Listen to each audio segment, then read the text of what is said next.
Pessoal, então, dando sequência, agora a gente vai falar sobre uma outra forma ainda, né, de construir modelos, agora modelos dinâmicos. A gente vai ver que existe aí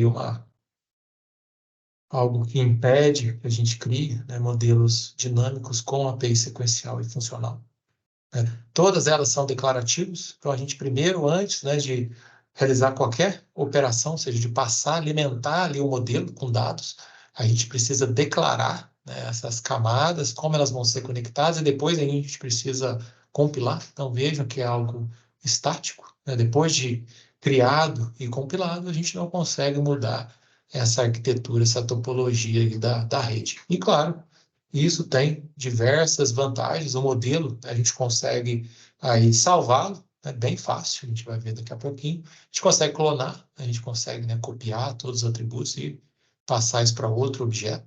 Consigo compartilhar, né, esse modelo, consigo transferir isso, né, para outra máquina, para outro usuário. Consigo analisar a estrutura da rede, né, consigo verificar se está tudo correto, né? Perdão, a TensorFlow, a biblioteca, né, ela consegue inferir as dimensões, tudo automaticamente, né, ali. Ela consegue identificar quais são as dimensões dos tensores, assim, né, como o próprio Python faz. Consegue verificar, né, os tipos também ali dos dados, né, consegue inferir também, né, esses tipos de dados das arrays, para que a gente consiga, né, detectar se tem algum erro. Tão antecipadamente a gente consegue ter essa ideia se vai ocorrer ou não um erro. Então, aí a gente consegue fazer tudo isso. E, claro, é muito simples, é bastante fácil, né, a depuração desses modelos, porque a gente tem ali, né, um grafo estático, né, tá tudo ali, né, estaticamente já declarado, definido. Então, a gente tem aí uma sequência bem, né, definida ali, né, do que vai ocorrer nessa rede neural antes mesmo, né, dela ser alimentada, né, da gente passar dados por ela.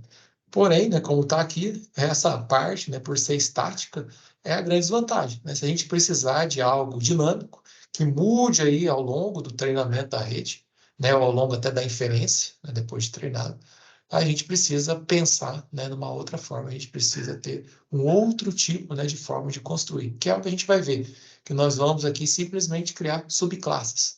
Nós vamos criar classes que herdam, né, da classe model, e a partir, né, dessa herança da classe model, a gente consegue aí ter formas dinâmicas aí, né, de criar as nossas redes neurais. Eu não vou mostrar o exemplo aqui para vocês, vou deixar, né, o link ali, foge um pouco até do escopo, né, um pouco mais avançado aí do que a gente vê nesse curso, que é uma introdução aí, né, mas eu deixo aqui um exemplo para vocês darem uma olhada aí ao final, né, desses slides aqui que eu falo sobre a construção, né, de modelos dinâmicos aí usando subclasses. Então, né, alguns casos específicos, né, bem específicos até, a gente precisa criar laços de repetição, né, para poder aplicar ou não, né, uma certa camada aí, né, ao fluxo, né, dos dados. Eu preciso muitas vezes alterar as dimensões aí dos tensores ao longo do processamento, ao longo das camadas.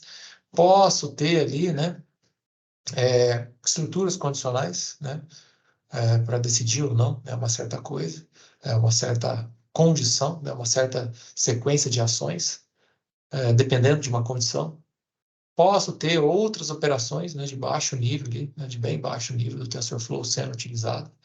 E alguns outros comportamentos também que são bastante dinâmicos aí que a gente pode querer implementar. E isso não pode ser feito nem com a API sequencial, nem com a API funcional. Então, nesse caso aqui, o que a gente faz é usar o que a gente chama de API de subclasses. Basicamente é herdar da classe model, criar, né, uma instância, né, instanciar aí as camadas necessárias no construtor e usá-las aí, né, para poder realizar os cálculos que a gente necessita no método call. Então, nós definimos, declaramos as camadas que nós vamos usar no construtor para inicializá-las, né, para instanciá-las, e no método call, também aí herdado, né, dessa classe model, a gente realmente implementa a sequência aí de cálculos que a gente precisa, que a gente necessita para implementar aquela arquitetura, né, aquela topologia. Então, os modelos que nós criamos aí com o Keras, incluindo aqueles uns, né, que nós criamos aí a partir da API de subclasses,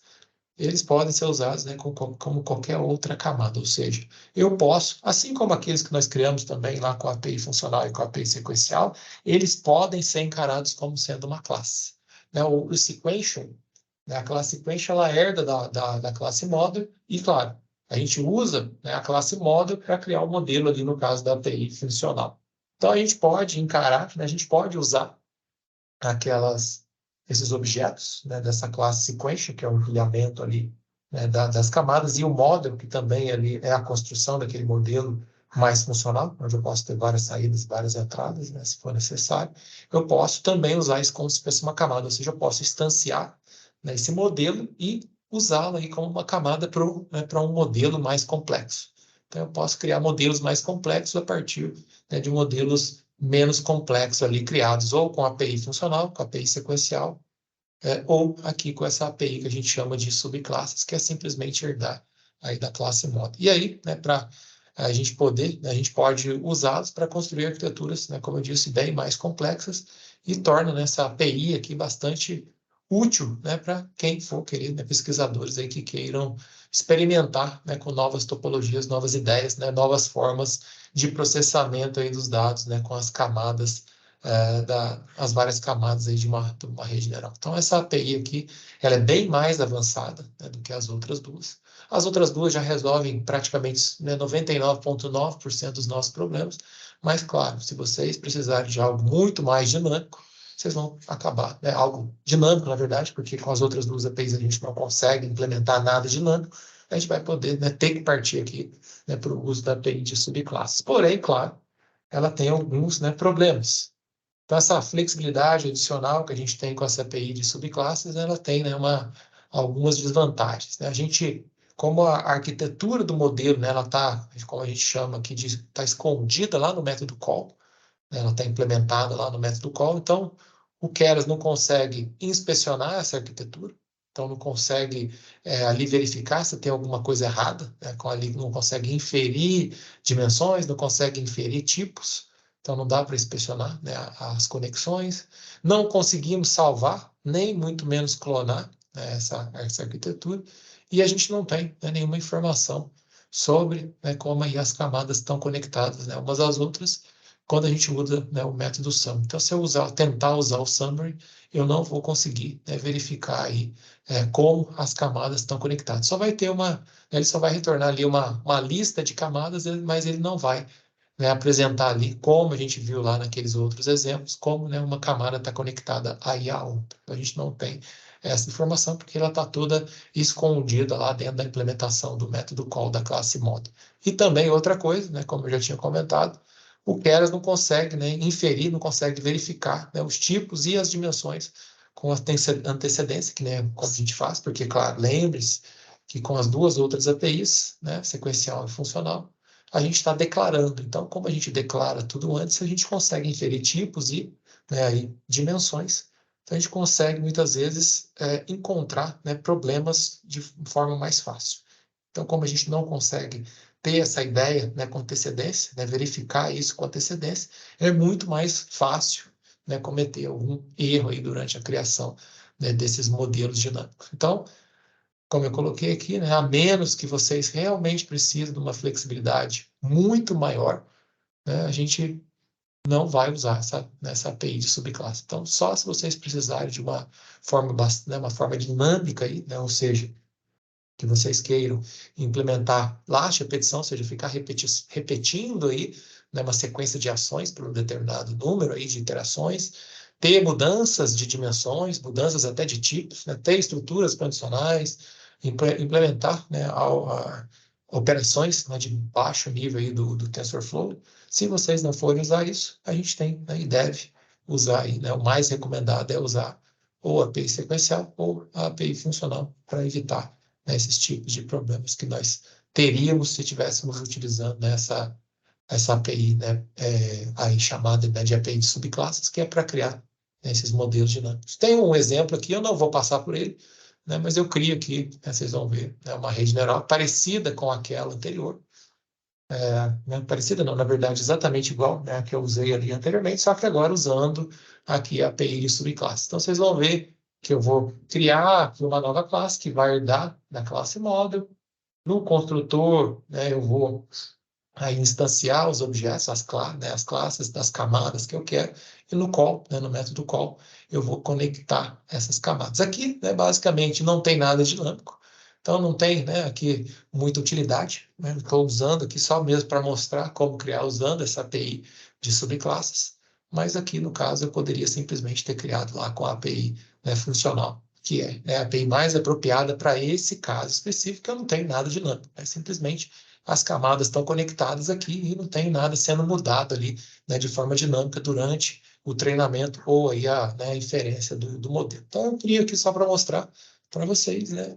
E aí faço o treinamento, compilo e depois, né, faço o treinamento e faço ali no final, né, mostro para vocês que não, né, usando o summary, ele não mostra as conexões, ele só mostra a sequência de camadas, mas ele não diz como que elas estão conectadas ali internamente.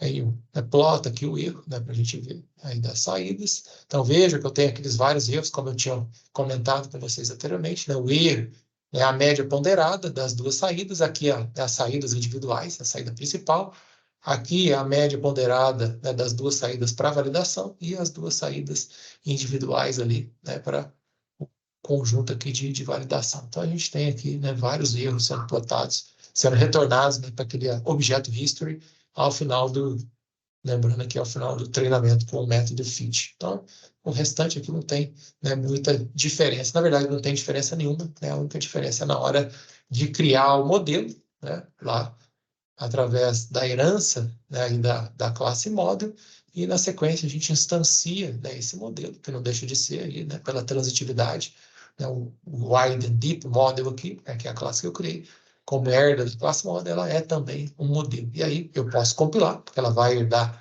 né, o método compile e também, claro, vai herdar o método fit. Então o restante é igual, né, o que nós fizemos lá com a API funcional. A única diferença está aqui na hora de declarar, né, e herdar, né, e depois definir, né, aqui o construtor e, né, o método com. Então é isso. Não vou, né, entrar aqui no exemplo, mas vocês podem, quando quiserem, dar uma olhada para ver, né, se precisarem no futuro criar algo dinâmico, né, podem olhar esse exemplo para, né, ver como criar, né, essa nova rede neural com esse comportamento dinâmico. Então é isso. Eu vou parar aqui e vou gravar um outro para a gente dar sequência aí na aula.